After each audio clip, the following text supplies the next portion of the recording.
Principios de la intermediación financiera y los órganos que se involucran en la intermediación financiera y cambiaria. ¿Cómo funciona la intermediación financiera?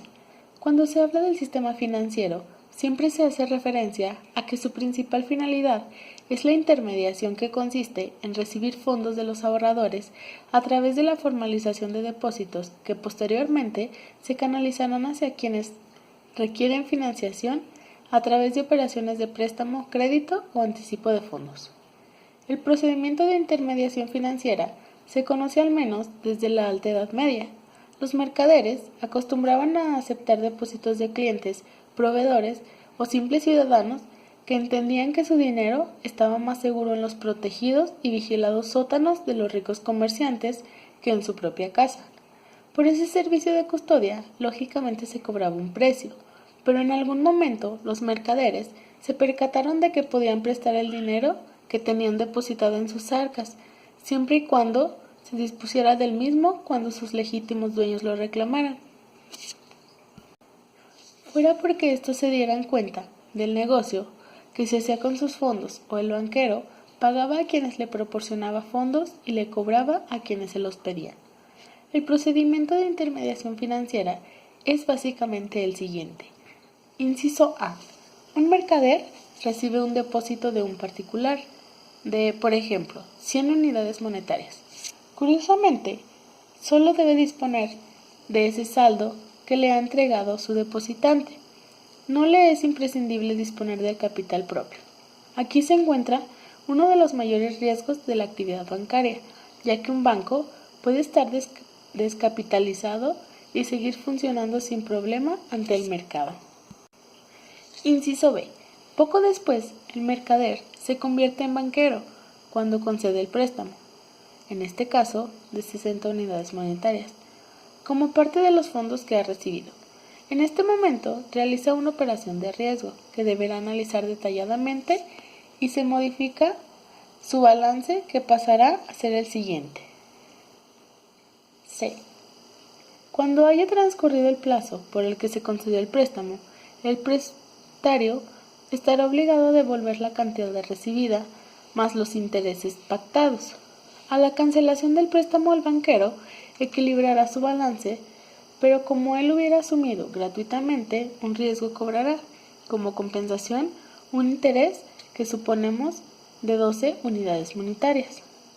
El prestatario devolverá 72 unidades monetarias, por lo que su balance se convierte en el siguiente. Caja 112 unidades monetarias, depósito 100 unidades monetarias, interés 12 unidades monetarias. Si el depositante reclama su dinero, el banquero está obligado a devolverlo y deberá hacerlo sumando al capital los intereses prometidos.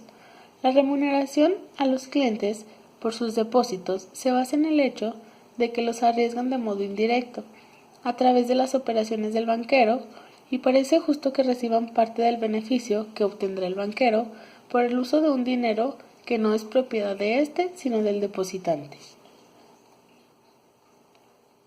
De este modo, el banquero le quedarán 4 unidades monetarias en caja, que son la diferencia entre intereses cobrados y pagados, y el resultado de su negocio. Así se cierra completamente el ciclo de intermediación financiera. El beneficio del banquero lo conforman, por tanto, la diferencia entre los intereses que le pagan los solicitantes de crédito y los que cobran los ahorradores, depósitos y préstamos que tienen a consideración del activo financiero. Al banquero se le denomina administrador de fondos de terceros, porque cuando invierte lo hace con dinero de otros. De este hecho se basa la responsabilidad que siempre debe exigírsele por el fin último de sus inversiones y el resultado de las mismas. La banca central. La banca central es parte del sistema financiero mexicano, el cual integra más instituciones que cumplen diversas funciones. Existen elementos que son esenciales para el sistema. En este video nos enfocaremos únicamente en el mercado de dinero y de capitales. En el caso del mercado de dinero, por el cual se negocian instrumentos de deuda a corto plazo, con bajo riesgo y con alta liquidez que son emitidos por los diferentes niveles de gobierno. Empresas e instituciones financieras. Los vencimientos de los instrumentos del mercado de dinero van desde un día hasta un año, pero con frecuencia no sobrepasan los 90 días. Algunos ejemplos de los instrumentos que se negocian en el mercado de dinero son los bonos ajustables al gobierno federal. Asimismo, Villarreal menciona que el mercado de valores comprende valores de renta fija y de renta variable que tienen vencimiento superior a un año. El riesgo de los instrumentos financieros generalmente es mayor que el de los valores del mercado de dinero debido al vencimiento más largo y a las características mismas de los títulos.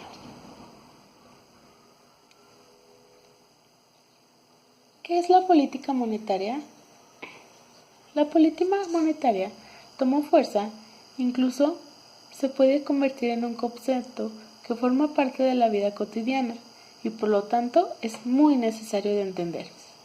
El tipo de cambio del peso frente al dólar, la velocidad con que suben los precios de los bienes y servicios que usamos todos los días, están relacionados con la política monetaria. A este efecto de alza de precios se le conoce como inflación. ¿Qué es la política monetaria? Gabriela Siller, directora del análisis de Banco Base, explicó que la política monetaria tiene que ver con el manejo de dinero que circula en el país, la liquidez. Según la liquidez, el Banco de México puede decidir restringir o poner más dinero en circulación. El manejo de las tasas de interés. Esto es la referencia para calcular el rendimiento que obtiene un inversionista para ahorrar su dinero en instrumentos gubernamentales.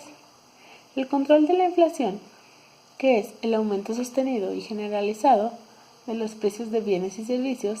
Si escasea un producto, es normal que su precio suba.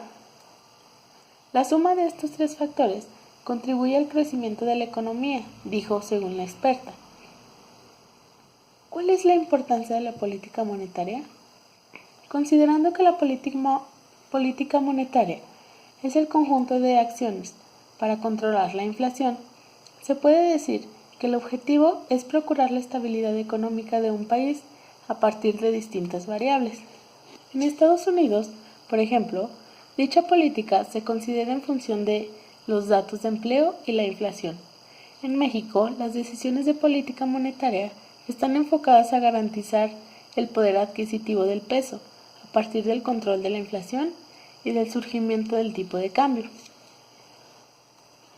En la actual coyuntura, las decisiones de política monetaria han evitado los choques en el tipo de cambio. Pero, ¿de quién depende la política monetaria? De la Junta de Gobierno del Banco de México, conformada por el gobernador y 4 subgobernadores. ¿Cuáles son los puntos clave a considerar para entender el informe de la política monetaria? En el análisis del Banco de México sobre economía general, la del entorno global y la